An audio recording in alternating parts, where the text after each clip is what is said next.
Hi, Dr. P here. Today I want to talk to you a little bit about sleep. Sleep is one of our oldest, strongest motivated behaviors. So there's a long evolutionary history of us engaging in sleep and us requiring sleep. And there are many mechanisms in the brain that regulate our sleep. Many that we don't know in terms of what they do, but we know they're there, but many that we do.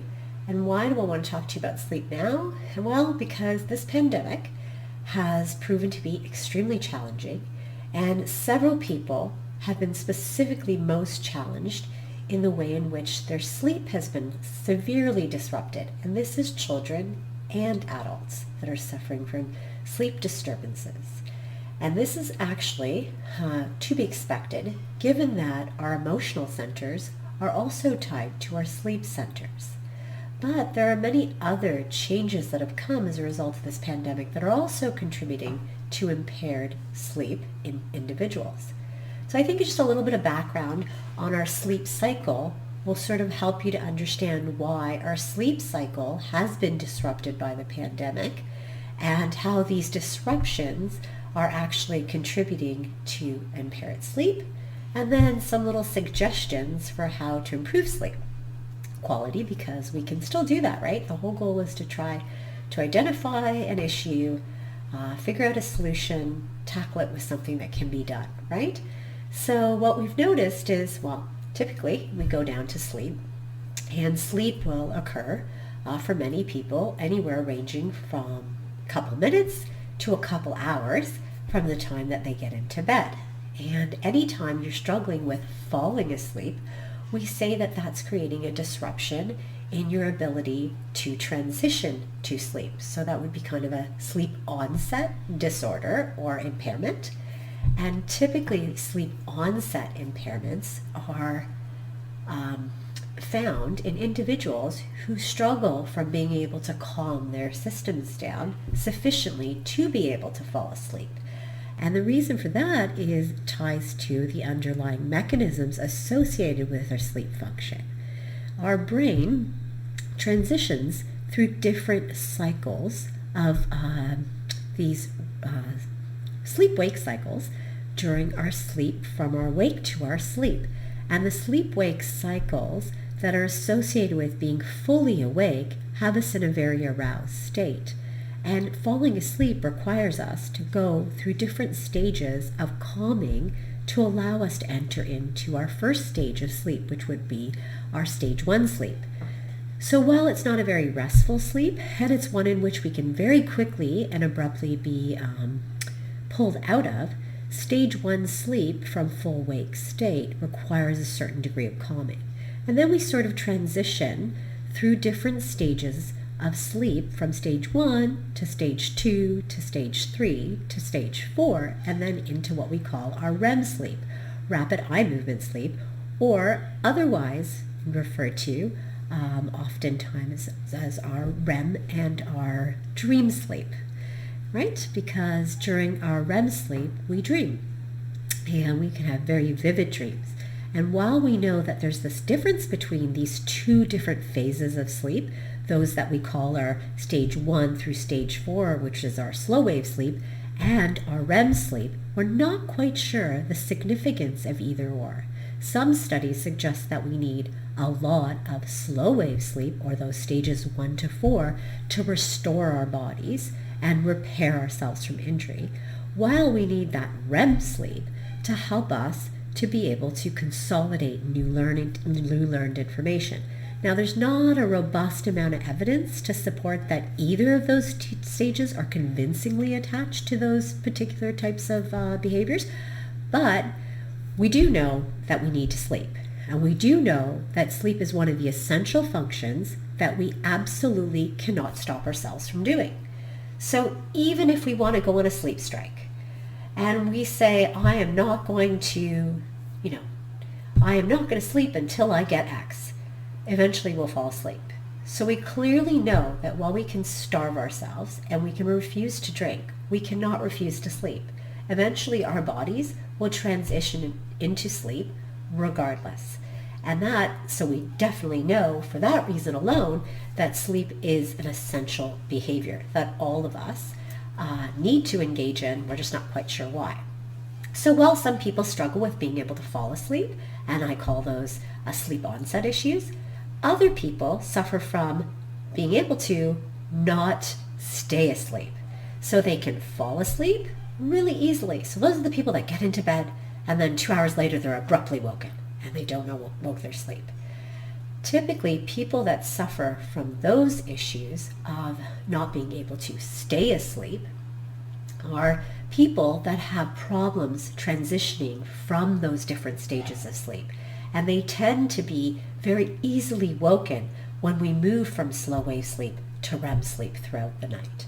So if we're supposed to do about 2 or 3 cycles, that's what's recommended, at least in adults, at least a minimum of 2 to 3 cycles of this slow wave sleep and REM sleep, which typically can take anywhere between 90 minutes and an hour and 20 minutes to run through both cyclical phases.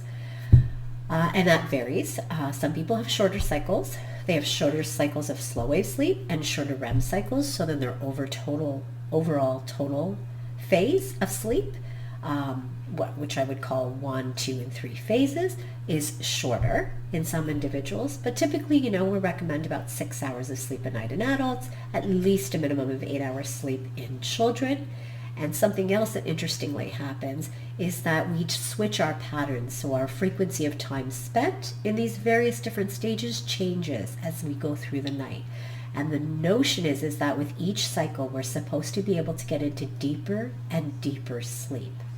But if we have several interruptions throughout the night, we never reach those deep, rich stages, which is necessary for restoration. So people who suffer from not being able to fall asleep, they take a lot longer, but they tend to be able to then sleep the hours that they are able to stay asleep. But if, they only have 6 hours to rest and they take 2 hours to fall asleep, they're only getting 4, so they're missing the mark. And then those that fall asleep easy and wake up all through the night, they're not transitioning through every single stage effectively, because every waking phase requires them to then cycle through all those slow wave sleep phases, again, just to get to one cycle of REM. So they're missing key facets of their total sleep in not being able to stay asleep. And then we have people who suffer from both. They can't fall asleep and they can't stay asleep. And there are certain remedies. So the first thing that people usually do when they can't sleep is they'll run and they will get a sleep aid. And we know that very often sleep aids will work, and the bottle will actually tell you only use this for a very short period of time, because what ends up happening is whatever mechanisms are contributing to your failure to sleep, the sleep aid that you take, and over-the-counter sleep aids or prescription medications, which usually are, in that class of benzodiazepines, while they will both give you some degree of improved sleep, it is short-lived. It's short-term gain for long-term pain, because what ends up happening is that your brain very quickly recognizes that it's taking an aid, and it then very quickly compensates or creates opposing mechanisms that result in what we call reciprocal sleep deprivation, such that while you may sleep for a short period of time, the forced sleep that comes from those medications hyperexcites the brain to the point that when you try to not take those medications, you have even more terrible sleep issues. So your insomnia even worsens.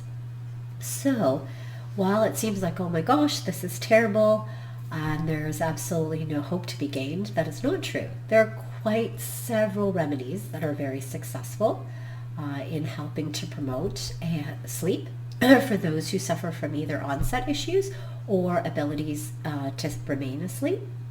And one of the key things we see is that there are quite a lot of herbs, and there are quite a lot of tinctures that are extremely helpful. A lot of people don't know about them. So for example, many people know about the one key naturopathic aid, which is melatonin. So that's kind of like a sleep aid that is what we would refer to as replacement therapy. So over the day, particularly as a result of this pandemic, we are spending a lot of time in front of computers, and we're getting a lot of bright light. And this is impairing our ability to make a key neurohormone, which is melatonin, which helps promote sleep onset. So that would help quickly speed up the time in which we fall asleep. So that if that is something that you're suffering from, first you want to wear some of those blue light glasses through the day and make sure that you're reducing the impact that of exposure to continuous light from all of this increased screen time that we're having. And then the second thing is that you might benefit from something like melatonin. And so that would be a good first start, because that will help speed up the time in which you fall asleep, because it'll help deposit a larger amount of melatonin, not requiring the brain to have to make it. And then it takes a little bit longer to actually even get addicted to melatonin to the point that your brain would stop making any of its own melatonin. So it's very low risk of that, and very low risk of having to successively increase your dosage. Of course, you can't use these things continually, so I only recommend that you use any over-the-counter or naturopathic aid for a short period of time as well too. So then you end up being able to switch between different naturopathic aids to ensure that you get some quality sleep if you still continue to struggle.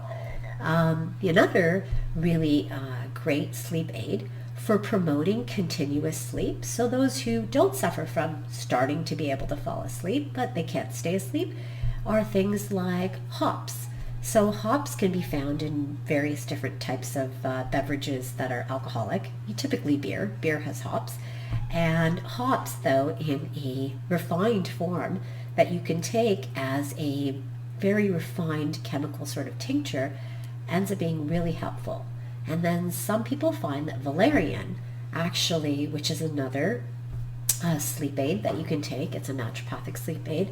Again, it's taken in a liquid form and varying doses, depending on how well it works for you. But it's supposed to help support a much more restful dream sleep, and actually supposed to improve the quality of your REM sleep. So that stage ends up getting improved by valerian. Then there's passion flower and lemon balm.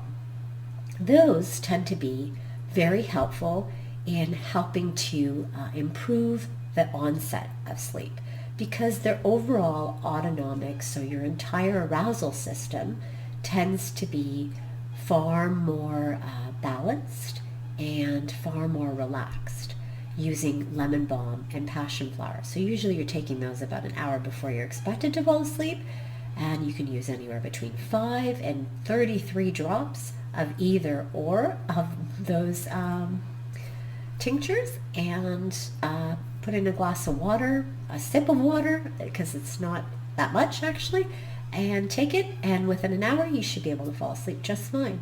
Now, some people prefer these things in teas, and so there are quite a few teas. Chamomile is very effective in terms of being a relaxant. Again, it promotes quicker onset of sleep. So I think overall, we clearly see that there are many different types of sleep irregularities, all of which are coming from the stresses associated with the individual experience that we are all having with this pandemic. But being able to identify the kind of sleep issue that you have, whether it's an onset issue or it's a staying asleep issue or it's a mixture of both, can help you to determine what would be useful, what you can take, what can assist you with helping to promote or improve your sleep quality. Because while we still don't know why we need to sleep, we do know it's essential, and we clearly know, and this is through studies and even self-reports, that people, when they have a better sleep, they feel better. And so sleep has been tied significantly to mood as well too. And so for the very least of it, we sleep to help improve our mood, that would be a great thing. Thanks for listening, guys. Take care. Bye-bye.